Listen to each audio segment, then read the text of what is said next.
Olá, estudantes do segundo ano do ensino médio. O meu nome é Juliana, sou a professora de vocês de língua portuguesa e, considerando o tema da primeira semana do PET 2021, nós vamos falar hoje sobre a tipologia textual descritiva, mais especificamente sobre o relato pessoal, ok? Então, vamos lá. Os tipos textuais, eles são classificados, né? Nós vamos fazer um retorno aí às ideias gerais da tipologia textual como um todo, para vocês já irem revisando alguns conteúdos, tá?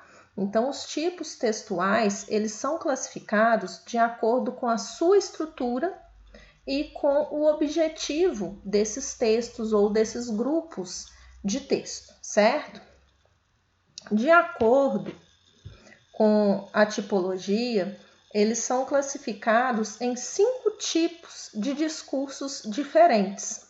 Então, nós temos, textos do gênero narrativo, do discurso narrativo, gêneros do discurso descritivo, outros gêneros do discurso dissertativo, do expositivo e também do discurso injuntivo, tá?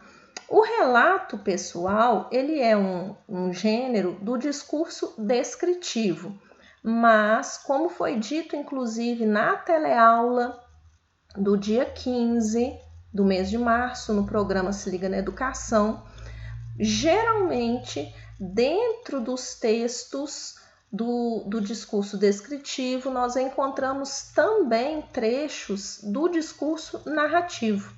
Então, há geralmente uma mescla entre descrição e narração nesse processo, tá?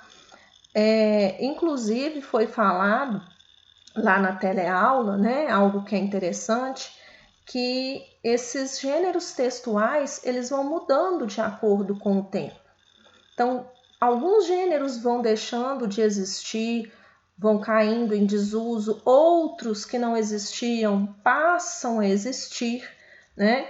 E eles vão se alterando. Mas sempre a gente tem que pensar no seguinte, que os textos, eles são condizentes com uma série de aspectos, né? Então, com o contexto espacial, onde ele é escrito, o contexto temporal, quando ele foi escrito, o contexto sociocultural, econômico. Então, tudo isso interfere no texto que a gente lê, que a gente escreve, tá? Então, dentro do discurso descritivo, nós temos aí alguns exemplos de gêneros textuais. Os relatos, né?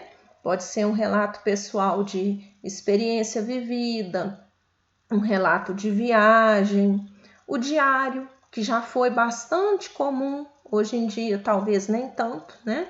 Ou é um gênero que sofreu grandes alterações. A biografia, a notícia tem características descritivas e o cardápio são alguns desses exemplos, tá? Os textos do discurso descritivo, eles apresentam a descrição de alguém ou de alguma coisa ou de alguma situação, de algum lugar, tá?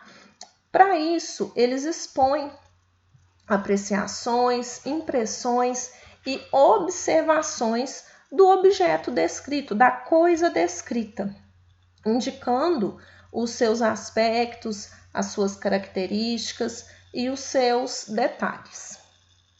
Então, isso em todos os gêneros do discurso descritivo, não apenas o relato também. E a estrutura do texto, né, do relato, no nosso caso, relato pessoal, ela sempre é dividida em 3 partes. Uma introdução, que é o início do texto, no qual nós apresentamos sobre o que nós vamos falar, o que ou quem será descrito.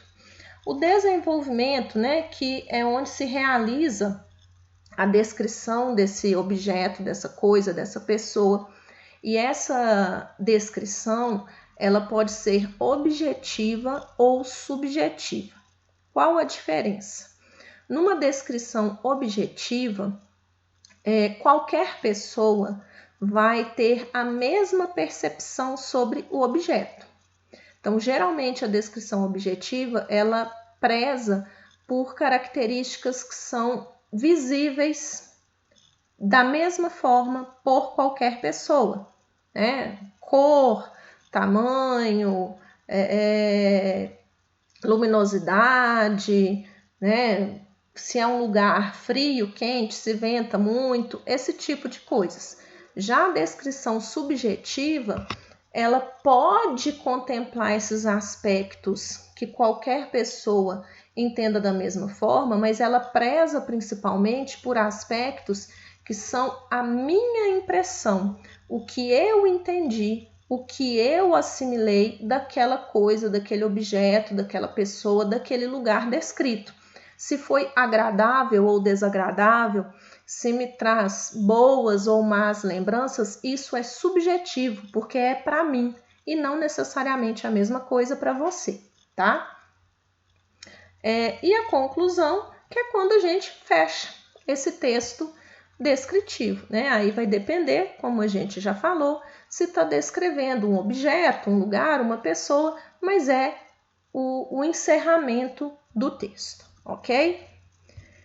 E aí, eu trouxe para vocês um mapa mental, não fui eu quem fiz esse mapa mental, tá? Tá aí o nome da pessoa que cedeu gentilmente para um grupo, não só para mim, esse mapa mental, que eu também estou disponibilizando para vocês, junto do formulário das atividades do PET semana 1. Então, esse mapa tá lá no formulário para vocês também, tá? Especificamente sobre o relato pessoal. Então, primeiro, né? Quais são as características do relato pessoal? Ele é um texto narrado em primeira pessoa, por quê?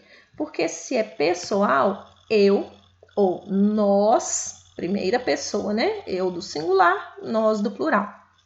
Eu vou relatar aquilo que eu vi, aquilo que eu vivenciei. Se foi, por exemplo, né, eu vou falar em nome de várias pessoas, eu vou relatar aquilo que nós vivenciamos. Os verbos, eles aparecem no presente e em grande parte também no passado. Por quê? Porque eu posso relatar tanto o que está acontecendo agora, mas geralmente eu relato aquilo que já aconteceu. Estou contando para você sobre a minha viagem de férias antes da pandemia, né? Porque durante ela, sem chance. Então, eu estou relatando para você agora, mas já aconteceu, foi no passado. E aí eu vou usar os verbos no passado. Tem caráter subjetivo, né, na maioria das vezes. Por quê? Porque é a minha impressão sobre uma experiência pela qual eu passei.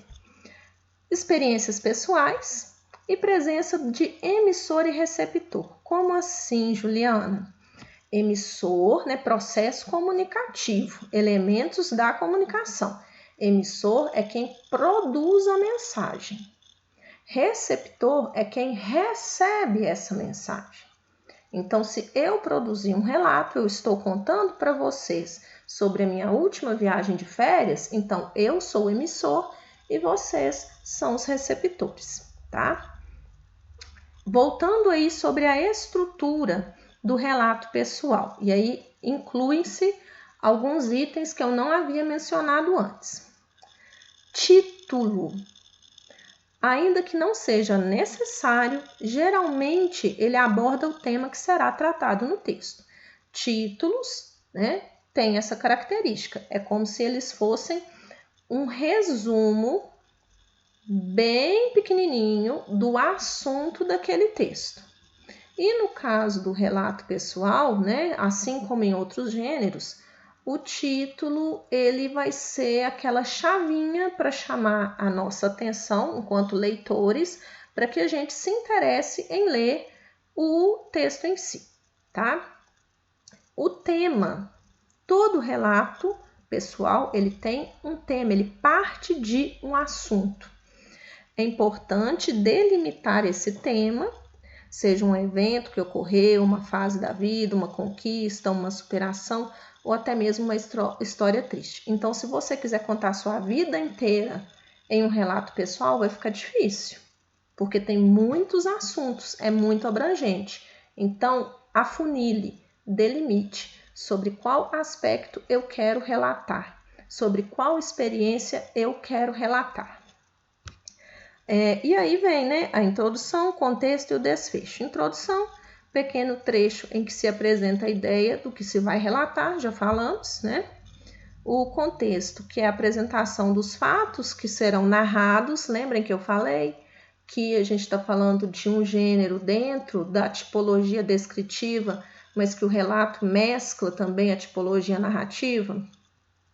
Obedece à sequência cronológica em que os fatos ocorreram. O que é a sequência cronológica? Voltando no mesmo exemplo, se eu vou relatar sobre as minhas últimas férias, né, sobre a minha última viagem de férias, eu vou começar, por exemplo, dos preparativos para essa viagem, de como foi o início dessa viagem, o período no qual eu estava viajando, né, os fatos que aconteceram na ordem que aconteceram e o meu retorno para casa. Eu não posso inverter a ordem das coisas. Isso não é comum nesse gênero textual. E por último, o desfecho, que é extremamente importante, né, pensar numa conclusão para o seu relato. Seja uma questão que surgiu com a escrita ou mesmo uma sugestão para as pessoas que enfrentam um problema quando o seu relato está associado a uma situação problema, tá bom? E por último, os elementos que aparecem no relato. Então, é muito parecido com a notícia, inclusive, né? Esses elementos. O que, quando, por quê, como, quem. A resposta para essas perguntas, elas aparecem tanto no relato pessoal quanto no gênero textual notícia. Por isso, inclusive, que o relato entra nesse gênero textual também, que é jornalístico. Então, o que é o fato que você vai contar, quando, o tempo, quando que esse fato aconteceu, por quê, ou seja, o que causou esse fato, o como, de que maneira que aconteceu, quem, o narrador, geralmente, né, quem escreve, eu ou nós, a primeira pessoa, e as personagens envolvidas, ok? Ao produzir um relato pessoal, é essencial estar atento a esses pontos. E aí tem uma abinha, fique ligado. Existe o relato oral e o relato escrito. Esse é um gênero textual que é muito comum na nossa oralidade. Ele não é só um gênero textual escrito. Por quê? Porque o tempo inteiro nós contamos para as pessoas, principalmente para as pessoas mais próximas, né, aquilo que acontece conosco.